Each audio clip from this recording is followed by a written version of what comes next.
reasonable doubt.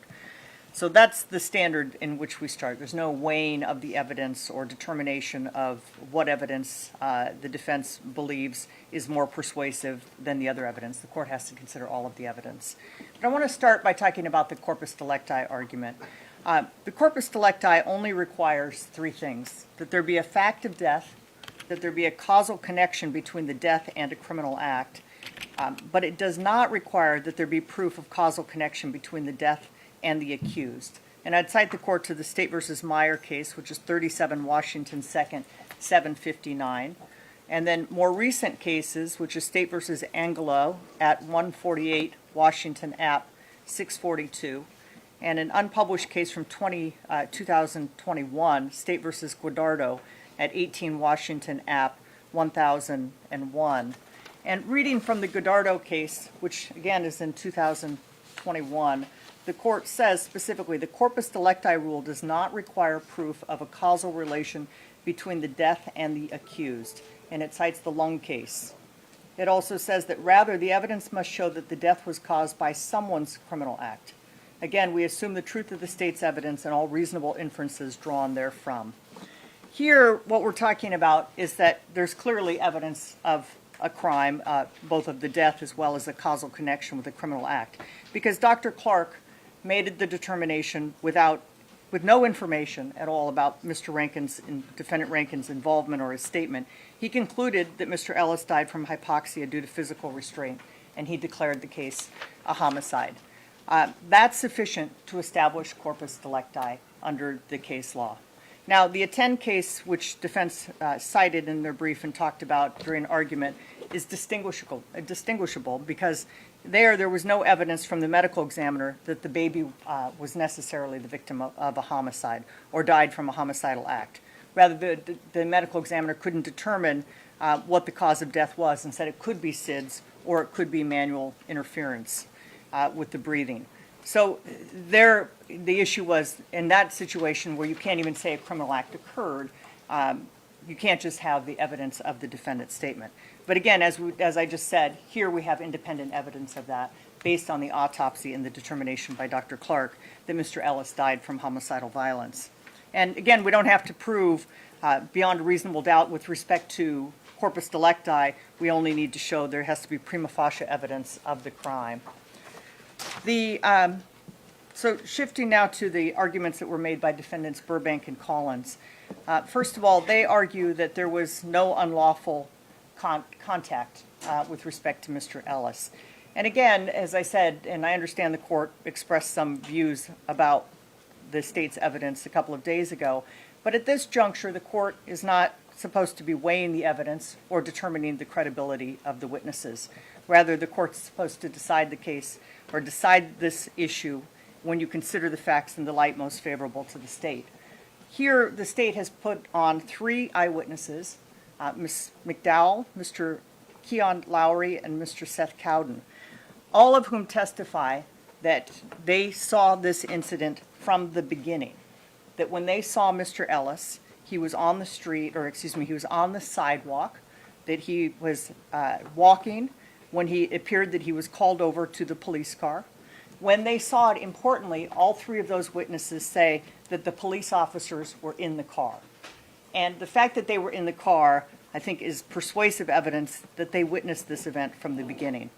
They testified that there was a very brief conversation between what appeared to be the passenger officer, which would be Defendant Burbank, and Mr. Ellis. When the door to the patrol car was swung open, knocked him to the ground, and they began assaulting Mr. Ellis. They all three testified that Mr. Ellis wasn't fighting, he wasn't assaultive in any way to the officers, and that he did not engage in any other conduct that would indicate that there was a basis for arresting him. Again, based on that evidence, I think the court has to conclude that in the light most favorable to the state, that there was no legal basis for the contact or for the arrest of Mr. Ellis. And if the court finds, or if the jury finds that it happened the way that those civilians say it happened, the jury could conclude that the officers were not honest in their statements and that their statements were lies, and that would be additional evidence of the defendant's guilty knowledge or covering up the acts of what occurred. The defense also argues that the assaults alone did not kill Mr. Ellis, and therefore they're not responsible, the assault 2 and the assault 3. And the requirement under felony murder, as the court knows, is not that the felony itself caused the death, but rather that the death occurred in the course of or in furtherance of the commission of the felony. And the Supreme Court has interpreted that as saying that what that means is that that the death has to be part of the res gestae, that it has to be close in time and proximity to the commission of the felonies. Here, we've got charged unlawful imprisonment and assault, as I've just indicated, based on what the civilian witnesses have said, and that those things occurred within minutes and in the same place where Mr. Ellis eventually died. And they were ongoing when he died. Mr. Ellis continued to be restrained, and under the state's evidence and the state's theory, and the jury could credit the witnesses that there was not a proper basis for detaining him. The end result of the unlawful imprisonment and the assaults on the ground and the restraint of Mr. Ellis into a hog tie and then the weight on his back, that's how they left him, and that's how he died. And that evidence is sufficient for the jury to conclude that he died in the course of the felony murders.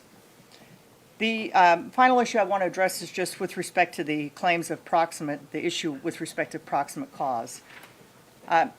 First of all, none of this would have happened but for the actions of defendants Burbank and defendants Collins. And according to what the eyewitnesses say, there was not any basis to detain him, but also, even more so, no reason to be assaulting Mr. Ellis. And that was corroborated by not only the eyewitnesses, but also the video evidence, and then the testimony the court heard from the expert Judge Bryan. The evidence is clear that the restrictions on Mr. Ellis's breathing began because of what was being done to him. He first cried out that he couldn't breathe repeatedly when he was only with defendant Collins and defendant Burbank, based on what they were doing and how they were assaulting him. But importantly, he did make those claims that he couldn't breathe over the course of 2 minutes. And despite knowing that, and the reasonable inference is that they did know that because it was picked up on the camera that was more than 100 feet away and heard by a witness inside a house more than 100 feet away. They continued to restrict him, not only in a prone position, but to hog tie him using a hobble, keep him in the prone position, and have weight put on him. All of that conduct they were part of, and was part of what they initiated with him. So, and that was a situation from which, as our experts said, he was not able to recover. As Dr. Mitchell said, he was violently assaulted and then restrained in a way that he was not able to recover his breath, which he made clear he was having a problem with at the very outset. And that's what caused his death, according to the state's experts.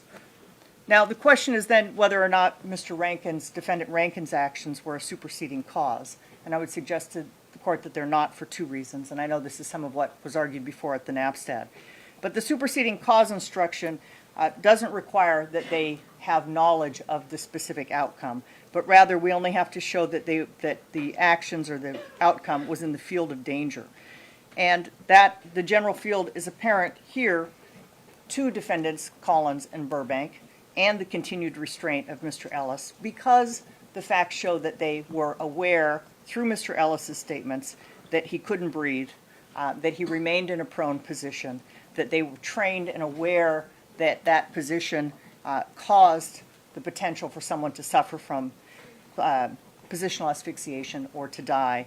And despite all of that, that they continued in acting in concert with Mr. Rankin with respect to the continued restraint of Mr. Ellis. Secondly, I'd say that Defendant Rankin's actions were really more a concurring cause as opposed to a superseding cause, and that it was entirely foreseeable that what happened to Mr. Ellis would in fact happen to Mr. Ellis, given his repeated statements that he couldn't breathe, the continuation and violation of training, that he be held down and weight applied to his back into a prone position, consistent with what our experts have concluded was his cause of death. So for those reasons, we'd ask the court to deny the defendant's motion to dismiss. Thank you. You get the last word. Yes, thank you, Judge. It's interesting when you hear the opposite to what the defense has stated, and you start listening to what it is that Ms. Eves reported. She picks out just those particular issues that support her theory, but she doesn't consider all of the evidence that the court is to consider, in particular with respect to the, quote, eyewitness testimony. Well, she named 3 of the 6 eyewitnesses. It's the other 3 that don't support her theory. The court is not required to ignore what these other 3 people said. The court is required to listen to all of the evidence, not bits and pieces of those portions of the evidence that are helpful to the state. Well, but what about the principle that the court has to view the evidence in the light most favorable to the state? Does that get Ms. Eakes off the hook? Well, I don't think so, Judge, because even if it's in the light most favorable to the state has all of the evidence. And they can't just, if they only had those 3 witnesses, that's all they would have testified to, but that's not who testified. They had Miss White testify, which is categorically different than what Miss McDowell testified, and categorically different than what Mr. Cowden testified. Mr. Cowden and Miss White were inconsistent with respect to which direction Mr. Ellis was walking. They're absolutely inconsistent. One said they're going west to east, the other said they're going east to west. And so when the court considers all of the evidence, and considers all of that evidence, and then what is a reasonable juror likely to think in light of the evidence in favor of the non-moving party, they're going to say, I don't buy that. It doesn't make sense. I mean, the court is to consider all of the evidence. And when you consider all of the evidence, Mr. Ellis was not unlawfully restrained, including when you consider Miss White's evidence. She didn't even say what the assaulted behavior was, because there frankly wasn't any assaulted behavior that can be attributed to Mr. Officer Burbank. It simply does not exist. And so based upon that lack of evidence to support their finding, the court, respectfully is inclined and should be inclined to dismiss the charges. And also with respect to the proximate cause, there was 4 experts that took the stand. Not one expert could say, this is what happened at this point in time that caused Mr. Ellis to become hypoxic. They couldn't do it. And in fact, Dr. Clark stated that I can't do that because the evidence is not sufficient for me to do that. The other 3 experts, they kind of hedged around that. They wouldn't give you an honest answer. So, well, this is what caused it. It wasn't like the person said, well, the person shot him in the head. The gunshot killed the decedent. There's not a witness, not an expert witness, not a lay witness that said that this is specifically what happened to Mr. Ellis. They didn't do it because they can't do it. They simply do not allow that. They can't establish that element of proof. And it's not conjecture and speculation that gets the state over the day. They have to present to evidence that supports their theory. They simply didn't do that. And when you cannot state that this is proximately caused Mr. Ellis's death, then the court is required to dismiss. Officer Burbank's involvement with Mr. Ellis ended within seconds of Officer Lim being there, because Officer Lim, what happened, pulls the guys to the front of the car and is talking to them. Officer Burbank is completely separated from Mr. Ellis from that point forward. For the other 10 or so minutes that it took for the medical aid to get there, and then the medics took over. But there's not an iota of evidence to suggest that Officer Burbank did anything that caused the death of Mr. Ellis. The first time that Mr. Ellis said he couldn't breathe, he wasn't even handcuffed yet. They're still working, they're battling with this guy on the side of the street and then in front of the car. There's nothing about that interaction that was unlawful. There's nothing that the officers did that was unlawful. And respectfully, Judge, the court should grant the motion. Mr. Usser. Judge, Your Honor is afforded the discretion to dismiss a case where, in taking the evidence in the light most favorable to the state, that no reasonable jury could find guilt beyond a reasonable doubt. And that's this case. What the state's just said is, there's some evidence, maybe if you believe it, that somebody could find, but as a totality, no reasonable jury could find guilt beyond a reasonable doubt in this case, in my opinion, based on the evidence they chose to present. They put on the witnesses that they wanted, and it's insufficient for any reasonable jury to find they proved this case beyond a reasonable doubt. I didn't hear Ms. Eakes one time say the assault 2 or assault 3 and how the assault 2 or assault 3 was the approximate cause of the death. Because it's not. Their own experts even said so. She didn't argue one time that unlawful imprisonment in the course or furtherance of caused the death. Because it didn't. The proximate cause issue fails for the state because every expert has testified that nothing that this individual did caused the death. That's necessary. Ms. Eakes argued, well, it could be, what'd she say, in a general field that he could be aware of. No, the standard is, did the state present any evidence that an act by my client caused the death of Mr. Ellis? No expert said no. Just like the court asked Ms. Nicolago 2 days ago, what evidence did you present to show that it was unlawful at the beginning? I know what Ms. McDowell said she saw. We know that the evidence is completely inconsistent with that, both the physical and the evidence presented by Ms. Mullane. And so the court has to say, well, is that sufficient that this jury could find beyond a reasonable doubt? The answer is no. No reasonable jury that's looking at what they presented could come to that conclusion. Because it's completely at odds with the physical evidence, with the other witnesses' evidence, and it lacks any connection to a conduct by my client that caused the death. They failed, Judge. That the court should exercise your discretion and not let a jury decide this case based on something other than the facts, which is exactly what they want to do. It's exactly what they want to do. Let the political climate at the time convince these folks, despite the fact we didn't present any evidence of any officers present or a causal connection, to convict these men of murder, despite not proving any act of theirs caused the murder. And that's why the court should exercise their discretion. Thank you. Mr. Conrad. Your Honor, the first thing I'll address is the fact that the state hasn't made any argument on our motion to dismiss the accomplice theory. I didn't hear anything in response to that. So I think that's the sneaky decision. That theory makes no sense given the facts that were presented. But ask the court to grant that it's forthright. And then when you look at the evidence that Ms.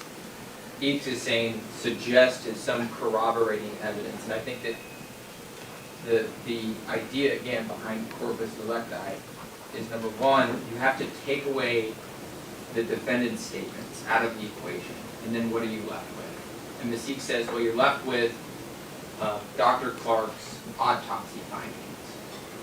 And Dr. Clark's autopsy findings is a homicide, but he also testified that that is not criminal in nature, right? He said that does not mean that anything criminal occurred. And when you look at these cases, and well, the other thing I'll say is the lens at which we're looking at this as well is, so you're taking away Officer Rankin's statements, you're taking away any expert opinion that relied solely on Officer Rankin's statements, which I would suggest is all of Mr. Ryan's testimony today. And then you also take away under 703 that hearsay statements that are inadmissible and are admitted only for the limited purpose of showing an expert's opinion are not admitted for the fact or proof of them. They're not proof of them. And that's stated throughout the case law. So here's a quote from Weinberg at 74 Washington 2nd, 372. It's a 1968 case. It says, if any expert states the grounds upon which his or her opinion is based, his or her explanation is not proof of that fact, and he or she should take into account, and that should be taken into consideration. The explanation merely discloses the basis of the opinion in substantially the same way as if they had answered a hypothetical question. So you have to also eliminate all this hearsay evidence that's been coming in to explain the basis of the opinions. And then you're left with, at that point, you're left with the idea of corpus delicti. And in a homicide case, fact of deaths and causal connection between the death and the criminal act. And Ms. Eakes says, well, it doesn't have to be his criminal act. But that's not what Etienne says. It says the corroborating evidence has to show, standing alone, has to show that it must support a reasonable and logical inference that the defendant, and in this case it was a manslaughter second degree, so negligence charge, and so this is how they stated it. It said, the corroborating evidence in the case then must support a reasonable and logical inference that the respondent acted in a manner which showed a lack of awareness or substantial risk that a wrongful act might occur, and the lack of awareness constituted a gross deviation from the reasonable care that resulted in the death of the infant, in this case, Sandra. So if you take that in this case, so the corroborating evidence then in this case has to show recklessness, so even one step above.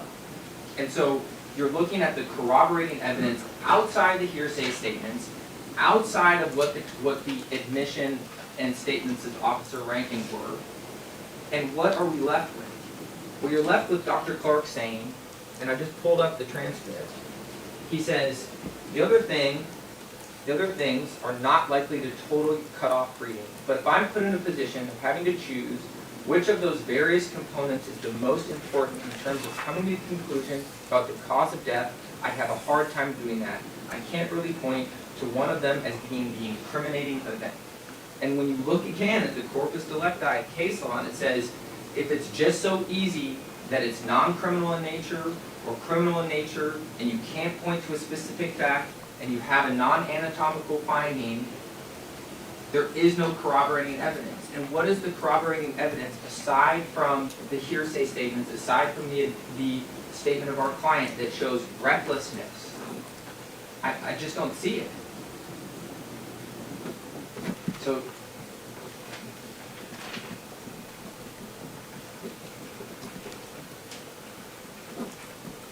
again, you know, we're looking at this under Green, and I understand the lens in which Green says you look at the evidence in the light most favorable to the state. But our case stands in a very different position than Burbank and Collins, because not only are we looking at this through Green, but we're looking at this through the corpus delicti case law, which says, okay, the evidence, aside from the statement, aside from hearsay, in the light most favorable to the state. And really, what is that in this case? That shows recklessness, that shows proximate cause. I mean, I'm having a hard time imagining any other evidence that actually indicates that it's a causal connection between the mens rea and the actus reus of my client in this case. So, Judge, I'd ask that you grant our motion to dismiss on that basis. Ms. Eakes, what about the idea that Officer Rankin could not be responsible as an accomplice in any sort of way? I assume you would agree. We're not alleging he's an accomplice to the felony murder. Right, because he didn't charge him He's with not it. charged with felony murder, correct. So, And are you charging him as an accomplice to the manslaughter? he's both a principal and an accomplice, and I don't think that we're required to specify as to which one, because. Well, what the- hold on, normally that would be the case, but here's the situation. You still have to show that Officer Rankine acted in furtherance of the crime, right? The crime of the manslaughter Correct, that others were involved in. correct. When Officer Rankine comes into the scene, he doesn't know how it got started. He doesn't know what the crime is. He doesn't know that there is a crime. He's just there responding. How could he be acting to further the crime? If the idea is that Burbank and Collins were involved in a crime of assault or unlawful imprisonment, that would have been unknown to him, right? Correct. It is a part of is the accomplice to, it's the totality of the situation of the restraint involving all of the officers before that as well. Well, So he's an accomplice in the recklessness status of it. But but the way the accomplice statute reads, he has to be participating with a view to advance the crime. Which is the manslaughter, Right. correct. So, but he's not trying to advance the crime. You're saying he's independently responsible for a crime. Well, and he's. That doesn't make him an accomplice to somebody else is trying to do that, right? Unless Well- he knows they're trying to do that. He does insofar as the conduct of Burbank and Collins, also with respect to the restraint and the use of the hobble and the putting him into a prone position and the initial when they were on top of him is all part of the recklessness. Then you've got Officer Defendant Rankin, who hears Mr. Ellis specifically say that he can't breathe, as well as the Just say, other that may officers. establish his own liability as a principal, but how does that establish his liability as an accomplice to somebody else's? Well, I believe he's an accomplice to what Burbank and Collins had done with respect to the manslaughter in the first degree also. That's the state's theory. But how? He has to be acting with knowledge that it's going to advance the crime. He has knowledge that it's going to advance the crime of manslaughter, which How, is how does he have that? because he sees them on top of him. He is aware that Mr. Ellis has said that he can't breathe, and he continues to restrain him and participate in further restraint of him.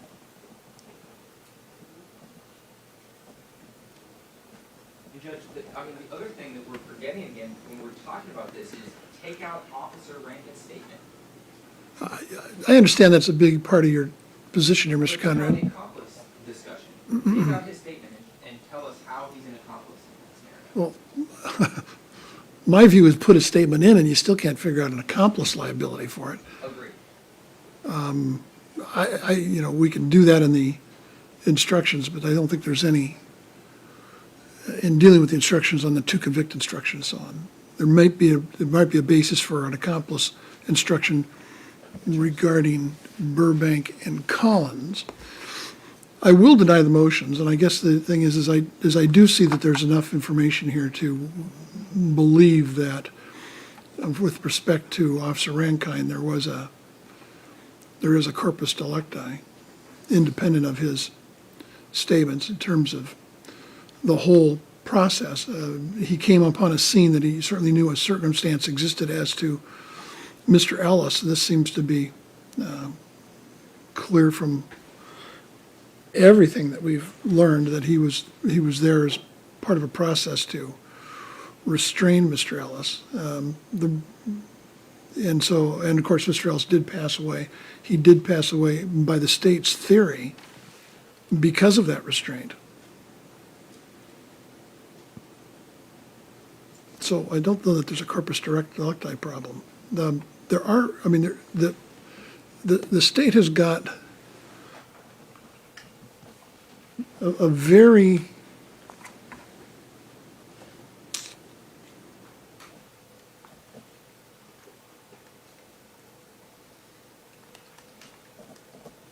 narrow path here. In order for Burbank or Collins to be liable for felony murder, they must have been trying to perpetrate a felony in the first place, and that a death occurred as a result of that. The defense claims, well, there's nothing with respect to the beginning of this that suggests they were trying to do a crime. Well, and they are police officers after all, but the argument of the state is, well, look, we do have testimony from some other folks who, as they point it, saw by their testimony the officers in the motor vehicle. Before they got out of the motor vehicle. And the statements provided by the officers suggest that while there was a couple things that occurred here, that this officer's claim is they saw Mr. Ellis in the street, potentially trying to get into a motor vehicle. At least it appeared that way. That motor vehicle is driven off. We don't know what happened with that. Two, they then called over to Mr. Ellis about what happened. There was some testimony, I think, today about Mr. Ellis being called over. I'm not sure if that was true. I think at some point, one of the statements was that he ran over to the patrol car. So it wasn't that he was even called over. But it's like, what's going on here? Mr. Ellis, at least according to the officer's testimony, said something like he's having a bad day and that there are warrants, that he's got outstanding warrants. Now, there was an issue that came up with Mr. Ryan the other day about is there anything that Mr. Ellis could have said to the officers which would allow them to arrest him, if you will. I says, hey, he's got free speech rights. He can say pretty much what he wants. He could have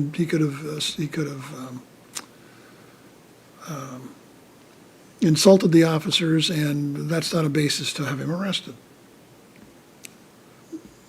Nothing in dispute about that. But if he said he had warrants, it seems to me that that would be a basis to at least stop him and try to find out what else is going on. So they could look into it. Now, the witnesses from the state's point of view here, at least some of them, suggest that that didn't happen because They say they saw it at such a point in time that if that had happened, they'd have seen it. And certainly the further claim is that the officer, at least one of the officers got out of the vehicle, maybe both. And the sequence here is not entirely clear because I think the officer's statements are a little bit inconsistent with each other about this. But that Mr. Ellis grabbed one of the officers and threw him down or attempted to. Now, there's also some business about going over and banging on the window of the vehicle, and that seems the most likely thing that did happen here to some extent, but, you know, you never know for sure. We have certainly Mr. Ryan's testimony that, well, it's not really an opinion as such, but he was asked to explain the what appears to be powdered sugar prints on the door frame and on the passenger, front passenger side window, and that does appear to be what it is. That could be explained by if one of the officers, I guess that would have been Officer Collins, opened the door in such a way as to strike him with it. Maybe that's when he came in contact with it. That's possible.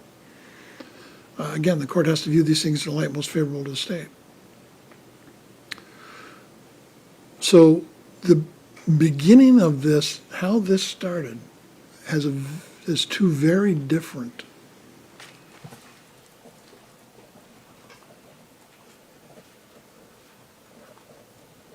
explanations. And almost by definition, the state's witnesses are likely not to have the very, very, very inception of the thing in mind because they weren't literally sitting there at the time. They were some distance away. They couldn't have heard, or there could well have been a conversation between Ellis and the officers that they never heard. Supposedly, Mr. Ellis actually made a threat as well to the officers.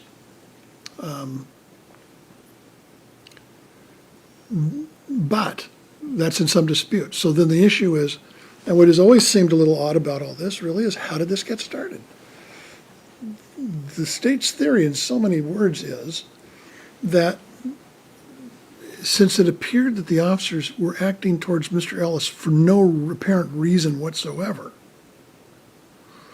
that because of that, one can reasonably infer an improper motive. I think the state recognizes, and Mr. Ryan sort of acknowledged that if the officers' account of events occurred, then they had probable cause to arrest him. And really, and if that's true, then sort of the rest of this kind of follows. That wouldn't necessarily be completely save or salvage the defense here, but it would substantially salvage them, certainly from any murder charge. Because in order for the murder charge to stand, there has to be,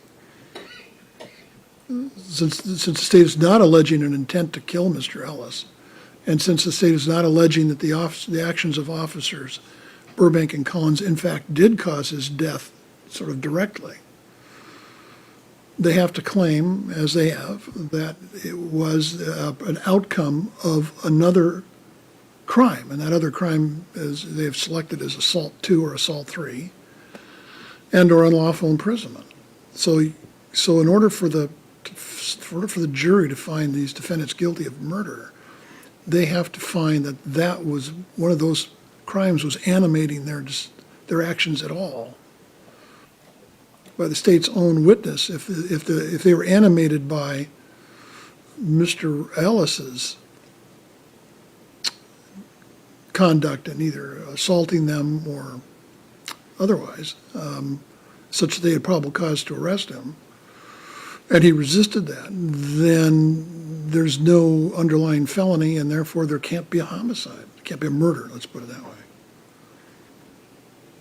But the state's evidence is such that because you have to explain, well, why would anybody do these things? In some ways, it seems like there's something missing here, because it does seem sort of unexplained. Is it because Mr. Ellis just reacted to police that way that night for some reason, which is not completely logical. Could be. It could be that he reacted at least in part that way and the thing spiraled out of everybody's control. Or it could be that the officers independently wanted to commit one of these offenses that the state claims it is there. But that's the reason why they're claiming it, as I say, is because there can't be a murder in the second degree without it being secondary to one of these other crimes. If one of those other crimes didn't occur, it can't be a murder. So that's why I say it's kind of there's that road. And then after that, you have this circumstance which has been expressed during the Napstead motion as well as now about proximate cause. So that Officers Burbank and Collins, at some point in these proceedings, were effectively uninvolved in Mr. Ellis's immediate circumstances. It appears that immediately after he was both handcuffed and hobbled,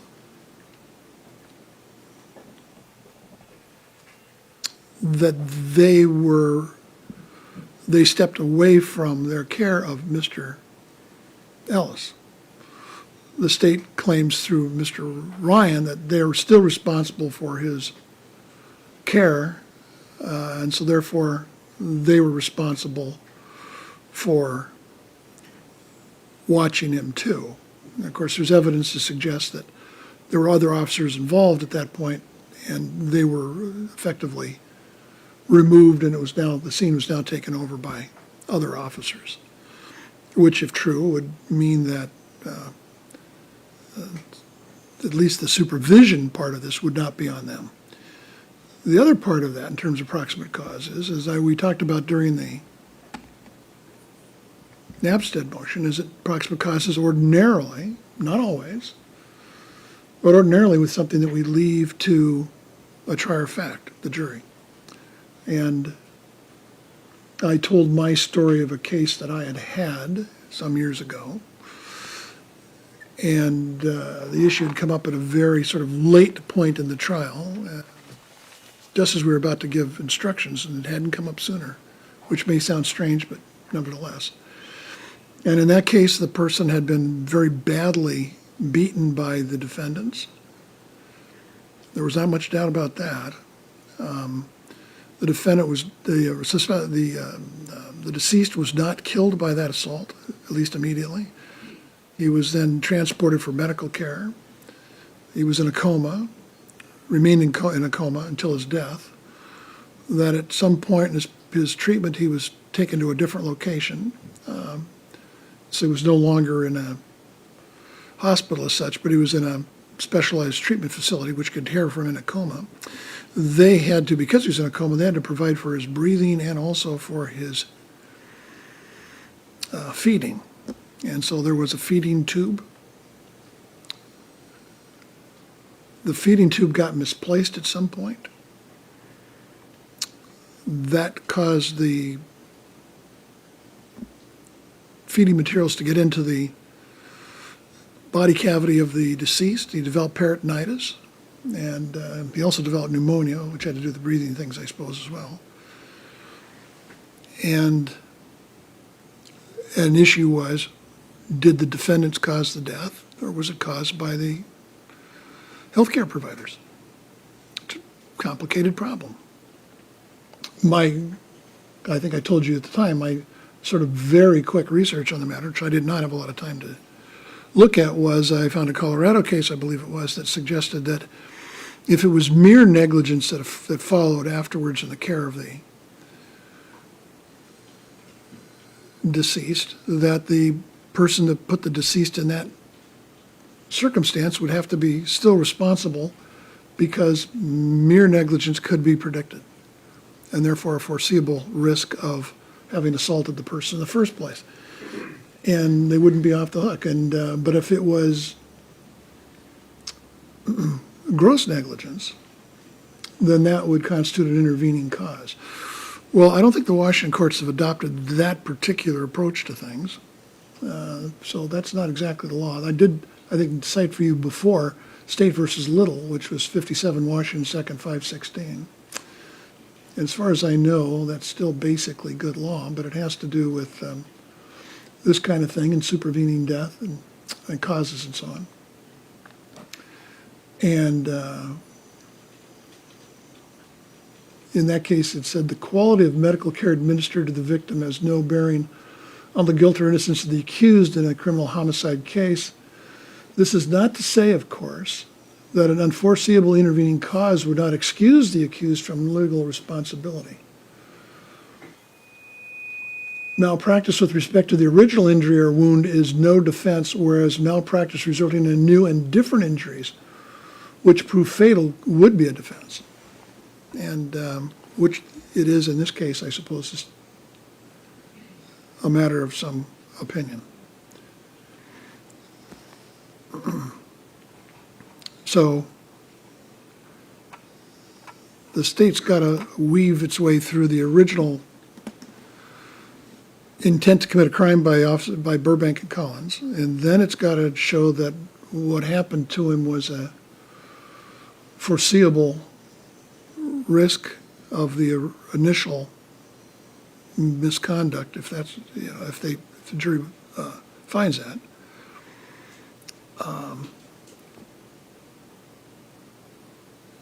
And they have to find it in light of all these circumstances. And Officer Rankine is a little bit different. I don't see how he could possibly be an accomplice to anything. And so to the extent that that is argued, I would say that that should go out. But there is evidence to support the idea that Officer Rankine himself may have been criminally negligent or reckless, just as there may be reasonable doubt about all that. We'll see what the jury has to say. So I do find that the state has at least met its prima facie evidence here. As I say, they've got a kind of a tightrope to walk, and there's lots of ways along the line where they may not be able to make this case to the jury, but at least as far as this court is concerned, in terms of dealing with the standard which I have to deal with at this point, which is to show whether or not the state has proved, in a way, reading all the evidence in the light most favorable to the state, a prima facie case, I find that it will, except, as I say, to the extent of any kind of accomplice liability as to Officer Rankine. I don't see how that possibly took place. But that doesn't relieve him of the state charges. Only that when the instructions go to the jury would not be allowed the opportunity to find that Officer Rankine was somehow an accomplice and therefore liable. Although there may be some kind of accomplice liability, I suppose, between Burbank and Collins, which, we haven't got to jury instructions yet. I'm certain that'll be urged upon me in any event. And I'm not precluding that possibility. All right. So, motions are denied, I suppose, except for that one narrow exception. Any other matter that we need to take up before Monday? I don't know if we've received anything about that yet. We still haven't heard anything from that juror. No, we haven't. Maybe between now and Monday we'll get something. And when we do, we'll evaluate that and see what we can do about it. Judge, if you get that, say tomorrow, if you get that information by tomorrow, can that be forwarded to the parties, the jury information? I can't tell you for sure, Okay. because I don't know exactly what it is. It may be that's based on the nature of it, I wouldn't send it to you. I don't know. I may find that in the end it's kind of, oh, never mind kind of a thing, and it's not a big deal. So that's where we are. Okay? All right, we'll see you guys on Monday.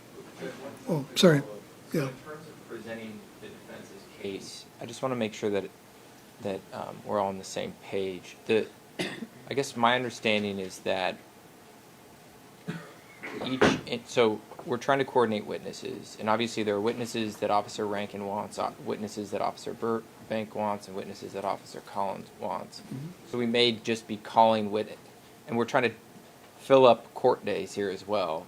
So I would like it to be efficient, yes. yeah, and so I guess what I'm suggesting, and based on the court's ruling so far, or my understanding of it, is that the court doesn't really have a preference one way or another if Officer Rankin calls witnesses on Monday, but I don't have enough to fill Monday, that then Officer Collins or Officer Burbank fills the rest of the day with some of their witnesses. I've indicated that in general, because of the way the case was charged, and I don't mean by the way, but just sort of, the reason why it's always been Burbank, Collins, and Rankin is because it was filed in that order. Burbank had the first filing, Collins had the second, Rankin the third, and then these cases have been consolidated for this trial. So just in the matter of the chronology of how the case was filed, in order to maintain my ability to make sure that I'm not missing anybody, that we would go in the same order throughout. That way there'd be a routine established as who's talking when and what, as opposed to me guessing who's going to, I don't want to play whack-a-mole as to who's standing up next, right? You collectively asked me some time ago about whether or not the defense could put on things in a somewhat different order.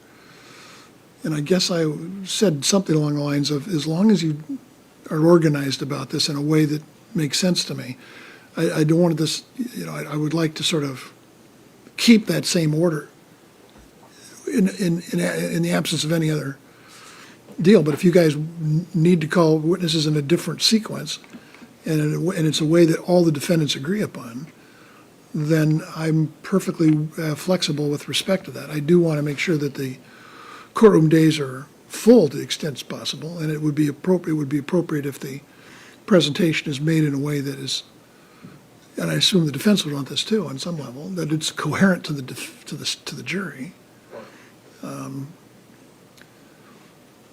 With those broad parameters in place, yes, I'm willing to let you guys call these witnesses as you have agreed and think best. In the event of some squabble, let me know and I'll decide who goes next. Understood. Thank you. Okay. Although I suspect the squabble will be, I don't want to go next, you go. Anyway, anything else? All right, thank you all very much. We'll see you all Monday. Have a good weekend.